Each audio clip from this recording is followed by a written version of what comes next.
Ici commence la mer. Souvenez-vous, c'était en juin 2023. Les élèves de CE2 de la ville haute, la municipalité et le Lions Club menaient une action de communication et de sensibilisation à la pollution de l'eau, et notamment la pollution de ça, les mégots de cigarettes. La semaine dernière, c'est une nouvelle étape dans cette sensibilisation du public qui a eu lieu avec l'installation de 9 cendriers urbains. Les implantations des 9 cendriers sont le résultat d'un audit où on a vraiment essayé d'identifier les principaux lieux où il y avait des mégots de cigarettes par terre. Donc c'est ici devant l'hôtel de ville, c'est à proximité des lycées. Il y a 9 lieux en tout qui ont été identifiés pour permettre aux fumeurs qui se retrouvent à fumer dehors du fait de la loi E20 où on n'a plus le droit de fumer à l'intérieur depuis maintenant très très longtemps. Donc les habitudes ont été prises de fumer dehors, mais la logique n'allait pas jusqu'à récupérer de façon vertueuse les mégots. Donc la facilité, c'était de le jeter par terre sur le trottoir.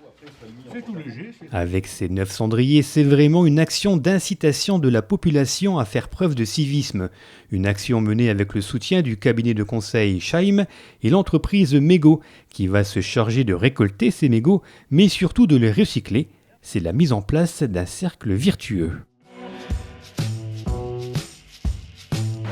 Ces mégots sont traités dans une usine en circuit fermé, donc c'est-à-dire que les mégots sont dépollués en circuit fermé, donc on est aussi en cercle vertueux, et il est fabriqué du mobilier urbain à partir de ces mégots de cigarettes. C'est vraiment la nicotine qui fait le danger du filtre.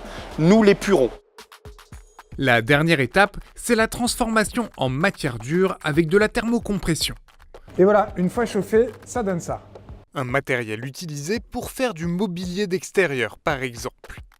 Un mégot, ça met 12 ans à se détériorer et ça pollue 500 litres d'eau. Mais ça, c'est toute une éducation. Les gens ne savent pas vraiment, On n'a jamais expliqué aux fumeurs qu'un mégot de cigarette, c'était vraiment nocif. Dans quelques semaines, la ville va renforcer sa communication auprès du public et notamment auprès des entreprises au commerce ronbasien. Elle va également mettre à disposition ses cendriers de poche. Des actions utiles et nécessaires à mettre en parallèle avec une autre action et un autre défi, celui mené par Santé publique France, le mois sans tabac, qui consiste à arrêter de fumer pendant ce mois de novembre. Pour cette fois, c'est presque trop tard, mais ça vaut tout de même le coup d'essayer pour le mois de décembre.